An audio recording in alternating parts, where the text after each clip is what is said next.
Nous passons au deuxième point. Dieu aime que nous nous souvenions de ses bienfaits. Dieu aime que nous nous souvenions de ses bienfaits. Ce n'est pas nous qui le disons, c'est la Bible qui va nous le dire. Pour cela, nous allons lire dans Deutéronome au chapitre 5, versets 12 à 15. Deutéronome au chapitre 5, versets 12 à 15. Dieu aime que nous nous souvenions de ses bienfaits. C'est ce qu'on fait à Noël, se souvenir des bienfaits de Dieu. C'est Dieu qui aime ça. Écoutons la parole de Dieu. Observe les jours du repos pour les sanctifier, comme l'Éternel ton Dieu te l'a ordonné. Vous vous rappelez, Dieu a tout créé en 6 jours, et le 7e jour, il s'est reposé. Et là, il nous dit quoi? D'observer le jour du repos pour le sanctifier, n'est-ce pas? Alors, il faut toujours comprendre les termes qui sont dans la Bible. Je vous ai toujours dit, quand vous lisez la Bible, cherchez à comprendre tout le mot. Ça veut dire quoi, sanctifier? Ça veut dire, n'est-ce pas, révérer comme saint. Par exemple, n'est-ce pas, que ton nom, quand on les autres dans notre Père, que ton nom soit sanctifié. C'est révérer comme saint le nom de Dieu. Ça veut dire aussi rendre saint. Ça veut dire aussi déclarer saint. Mais ici, c'est célébrer religieusement. Sanctifier le dimanche, c'est célébrer religieusement. C'est pourquoi je vous dis, en principe, chaque dimanche doit être pour les chrétiens un jour de fête, de célébration. Tous les dimanches. Tous les dimanches, nous devons célébrer. Ça devait être une fête. Voilà pourquoi il faut comprendre le mot. Hein? Parce qu'il y a beaucoup de significations en français, il y a beaucoup de sens. Mais ici, sanctifier, ça veut dire célébrer religieusement, une célébration. Ça doit être une fête le dimanche. Voilà, ça c'est... Continuons. Tu travailleras 6 jours et tu feras tout ton ouvrage. Voilà, là c'est clair. Mais le 7e jour est le jour du repos de l'Éternel ton Dieu. Tu ne feras aucun ouvrage, ni toi, ni ton fils, ni ta fille, ni ton serviteur, ni ta servante, ni ton bœuf, ni ton âne, ni aucune de tes bêtes, ni l'étranger qui est dans tes portes, afin que ton serviteur et ta servante se reposent comme toi. Voilà, donc ne fais rien. Et toutes les personnes qui sont avec toi, ils ne doivent absolument rien faire. Même l'étranger, les autres, tout le monde se repose. Oui, mais se reposer pour quoi faire? Écoutez ce qu'il va dire. C'est l'ordre de Dieu. On va se reposer, on ne fait rien. Oui, mais physiquement, on ne fera rien. Mais spirituellement, qu'est-ce qu'on va faire? Écoutons. Tu te souviendras que tu as été esclave au pays d'Égypte et que l'Éternel ton Dieu t'en a fait sortir à main forte et à bras étendus. C'est pourquoi l'Éternel ton Dieu t'a ordonné d'observer. T'a ordonné, un peu là, le verbe. Qu'est-ce que le Seigneur a dit? Il t'a ordonné. C'est un ordre. Voilà. Il a ordonné quoi? D'observer les jours du repos. Voilà. Mes frères et sœurs, c'est très important ça. Donc le 7e jour, on ne fait rien, c'est physiquement, mais spirituellement. Nous devons nous souvenir. Ça, c'était pour les Israélites, ceux d'Égypte. Mais toi, moi, ici, nous allons nous souvenir de quoi? Mais nous étions pécheurs comme tout le monde. Hein? Soyons pas orgueilleux. Hein? Nous étions pécheurs comme tout le monde. C'est par la grâce que Jésus nous a récupérés. Il nous a accordé sa grâce. Il nous a pardonné. C'est une grâce. Et du coup, donc, nous, le 25 décembre, nous observons cette date-là pour justement remercier Dieu, se souvenir de Jésus-Christ. que si je suis chrétien aujourd'hui, c'est grâce à qui? À Jésus-Christ. Le 25 décembre, nous pensons à cela, nous nous souvenons de cela. Et surtout du jour où je me suis converti, le jour où j'ai vraiment accepté Jésus-Christ comme Seigneur et Sauveur. Je pense à cela le 25 décembre. Que personne ne vous trompe. Le 25 décembre, beaucoup commencent à les déformer le 25 décembre. Il n'y a pas de culte, il n'y a pas d'église. Allez, on se réunit en famille, boissons, alcool, musique profane, danse obscène. C'est faux ça. Ce n'est pas le Noël du 4e siècle que je vous ai dit. C'est pas ça. Le but de Noël, c'était pas ça. Le but de Noël, c'était justement pour remplacer cette fête païenne. Il s'est passé des choses horribles le 25 décembre, au 4e siècle, avec les païens. Mais je ne peux pas le dire ici. Ok? Vraiment des choses mauvaises le 25 décembre. Et heureusement, Jésus-Christ est venu. On a prêché l'évangile de Jésus. Les gens ont vu des miracles. Ils ont dit, mais c'est qu'on faisait la maîtrise. C'est pas bon ce qu'on faisait.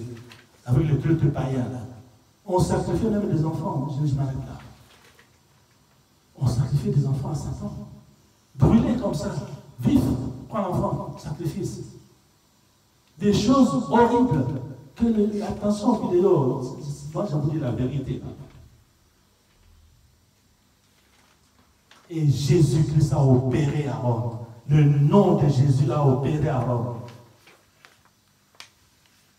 Et le christianisme a pris le dessus. Le christianisme a pris le dessus. Et du coup, on a remplacé le christianisme.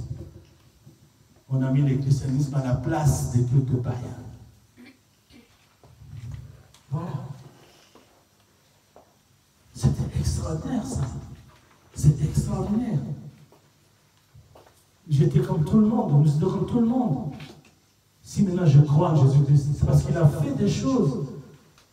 J'ai fait des témoignages ici. Personne ne peut plus me dire, oh, Jésus-Christ n'est pas Dieu, c'est trop tard. Parce que j'ai entendu sa voix. Il m'a fait déplacer en esprit. Il a fait des miracles. Il y a des témoins ici.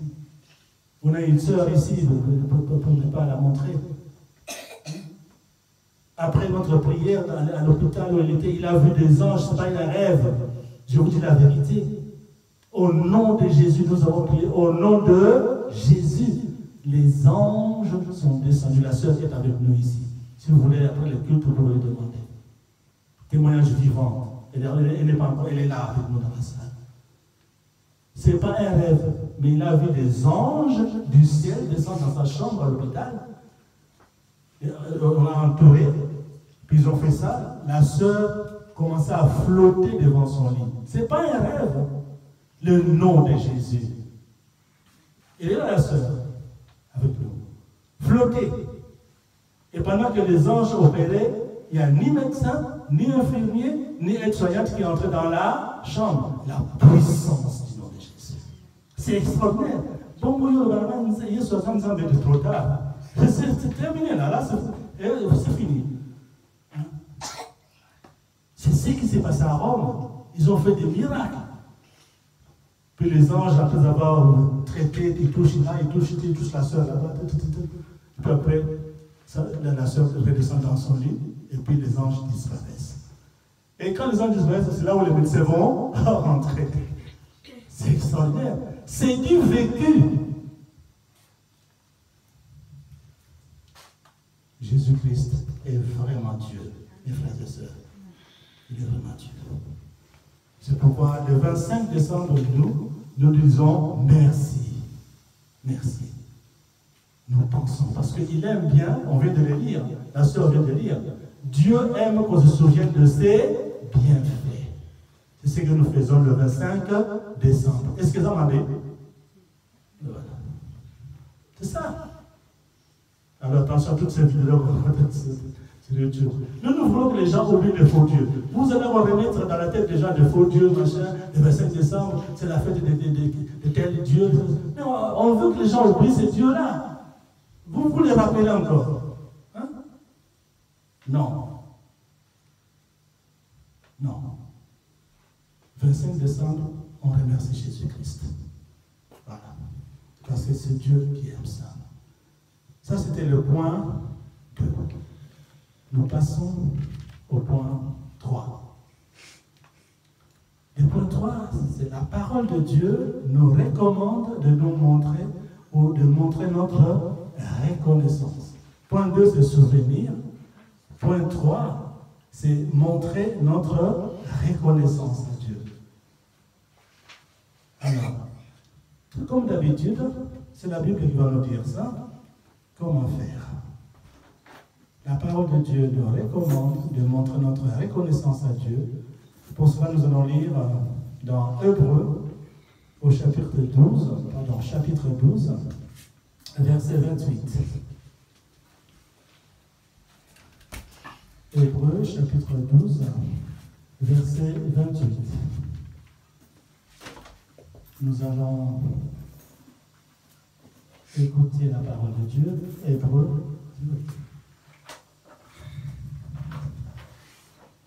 chapitre 12, verset 28. C'est pourquoi, recevant un royaume inébranlable. Voilà. Recevant un royaume inébranlable.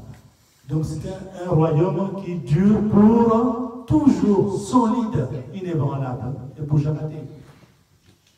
Solide. Ouais. Montrons notre reconnaissance en rendant à Dieu un culte qui lui soit agréable. Montrons notre reconnaissance en rendant à Dieu un culte qui lui soit agréable. Ah là là. C'est extraordinaire. C'est court, mais c'est profond. Montrer notre reconnaissance en rendant à Dieu un culte qui lui soit agréable. Ça doit vous rappeler quelque chose déjà, quand on a parlé des offrandes la fois passée. Okay? Une offrande qui sent bon, qui a une bonne odeur. Agréable. Alors, l'auteur du texte que nous venons de lire nous dit que nous recevons un royaume qui dure pour toujours. Okay? Un royaume qui dure pour toujours. Alors, rendons à Dieu un culte qu'il va agréer, ou rendons à Dieu un culte, écoutez-moi bien, rendons à Dieu un culte qui est une image ou une ombre de choses célestes. C'est ce que ça veut dire au juste. Ok? Montrer notre reconnaissance à Dieu en lui rendant un culte agréable. C'est un culte qui a l'image ou l'ombre des choses de Dieu. Quand je joue là, je me dis, mais mon Dieu, aide-nous à jouer. Même pas égaler, mais de nous approcher un peu à ce qui se passe au ciel. C'est ça que nous devons chercher. Cette perfection. C'est pas facile humainement. Avec l'aide de l'Esprit Saint, on peut. Parce que c'est ce que Paul a voulu dire. Ok? Il faut montrer notre reconnaissance en rendant à Dieu un culte qui lui soit agréable. C'est-à-dire un culte qui est l'image, hein, ou l'ombre, vous voyez là, mon ombre là. L'ombre de ce qui se passe au ciel. Quand je chante, quand je joue un instrument, ça doit être une ombre de ce qui se passe au ciel. Vous voyez un peu la profondeur de la chose. C'est comme ça, mes frères. Quand tu chantes, tu dialogues. Ton Esprit Saint dialogue avec l'Esprit de Dieu. Mais quand tu chantes,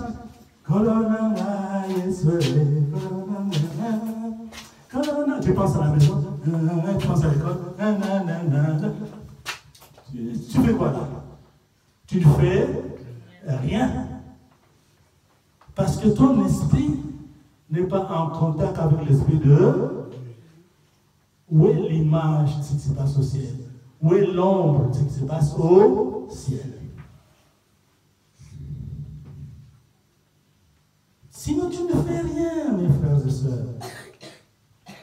Alors, montons.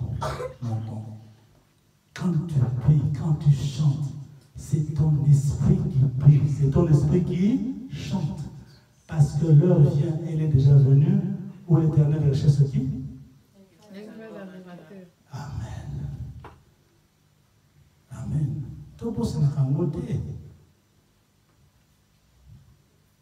On ne doit pas te demander, lève-toi pour chanter. Par politesse, vous voyez, nous on respecte. Hein? On ne me demande pas de me lever pour chanter pour Dieu. Quand tu chantes avec l'esprit, l'esprit comprend la grandeur de Dieu.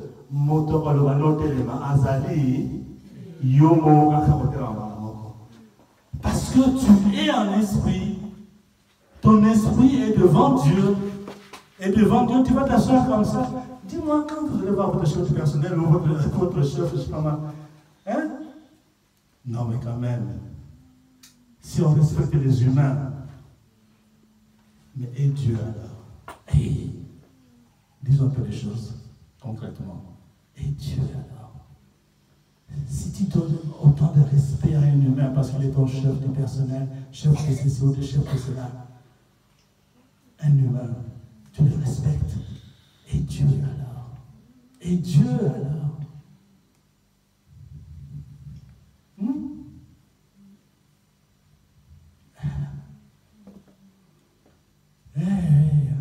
La grâce de bénédiction, ça s'arrache. Hein? Ça s'arrache. Il faut montrer sa reconnaissance à Dieu. Comment? En lui rendant un culte agréable, c'est-à-dire un culte qui doit être l'image et l'ombre de ce qui se passe au ciel. Tu dois l'adorer à peu près comme les anges l'adorent au ciel. Quand tu chantes, tu dois chanter à peu près comme les anges chantent au ciel. Et là, tu verras. C'est un témoignage, hein? 70 ans. J'ai dit, mais mon Dieu, j'adore la musique, mais que la personne ne peut jouer. Comment je fais? J'ai dit, ah, mon Dieu, rien n'était possible à toi. Alors ce n'est plus moi, c'est ton esprit. Allez, vous allez me faire respirer. Plus de 70 ans. Quand je regarde, il y a des jeunes comme vous, hein, qui sont étudiants, élèves là-bas. Mais c'est tout, ah, c'est là. On m'appelle papa là-bas, hein, dans l'école. Je suis le plus âgé, même les directeurs, je suis le plus âgé.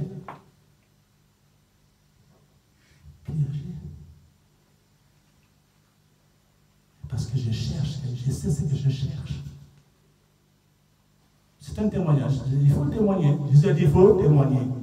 Deuxième cycle, vous vous rendez compte, j'ai eu 20 sur 20.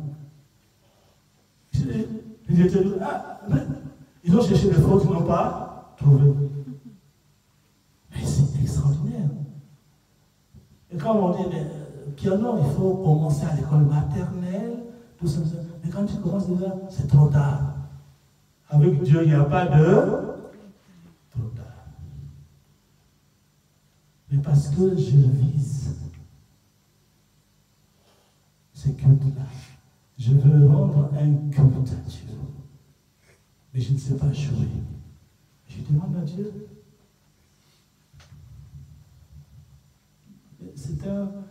Moi, je vous le dis humblement. C'est un témoignage. Sinon, je ne dirais pas, mais c'est un témoignage.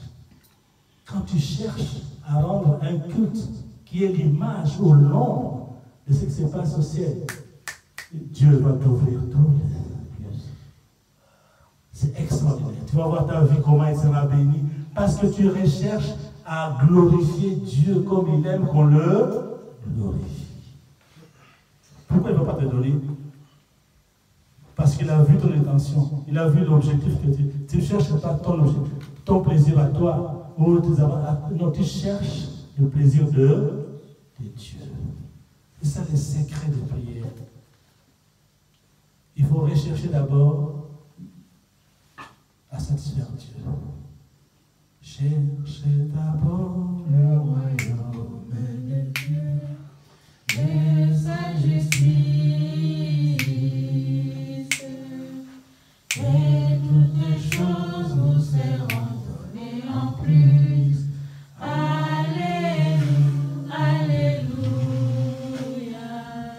mes frères et sœurs, pour terminer, je vous dirais que nous venons de vous rappeler, n'est-ce pas, comment est né Jésus-Christ. La sœur a bien lu les textes. Et deuxièmement, nous venons de vous rappeler que Dieu aime que nous nous souvenions de ses bienfaits.